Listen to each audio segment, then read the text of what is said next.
ये 2014 से इस देश को पनौती की पीड़ा शुरू हो गई है। ये किसी व्यक्ति के बारे में हम नहीं बोल रहे और भारतीय जनता पक्ष ने ये दिल पर नहीं लेना चाहिए।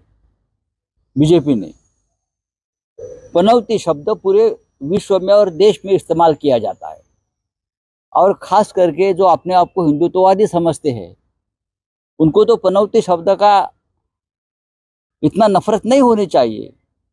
अपने हिंदुत्व के कोष में पनौती शब्दों को बहुत महत्व है, आपको मालूम नहीं।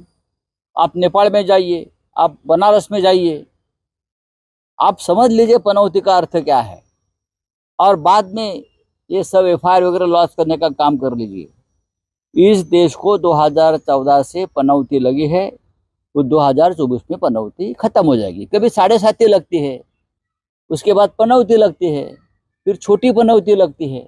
ये सब हिंदुत्व की संकल्पना है। ये हमारे हिंदुत्ववादी जो लोग बैठे हैं, अपने आप को हिंदुत्ववादी मानते हैं, उसने पनौती का एक विश्लेषण और अभ्यास करना चाहिए। डिक्शनरी मध्ये पनवती ह्या नावापुढे आता संजय राजा भाऊच लिहायला लागेल।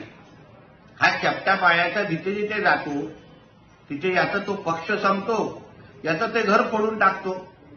उद्धव ठाकरे बरोबर चिटकला तर आज उद्धव ठाकरेची काय अवस्था झाली बघा।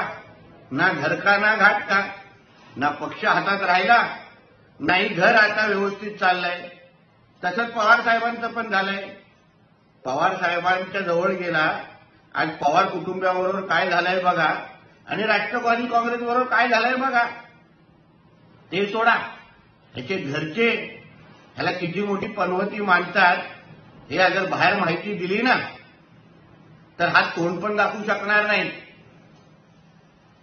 मग एक्सप्रेस टॉवरच्या बाथरूम मध्ये काही वर्षा अगोदर काय घडलं हे अगर माहिती बाहेर आली तर तुला किती मोठी पनवती बोलायला लागेल।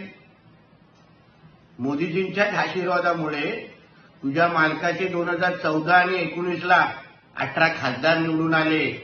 सत्ता तुझ्या मालकाला मिळाली आणि तू भारतीय जनता पक्ष आणि मोदीजींना नावं ठेवतो। मग तुझ्या मालकाला जरा सांग, जे लपून छपून परत युती करण्याचा जो काही प्रयत्न सुरू आहे, पायगाड्या घालण्याचा जो प्रयत्न सुरू आहे, ते मग तुझा मालक आणि त्याचे लोक का करतायत।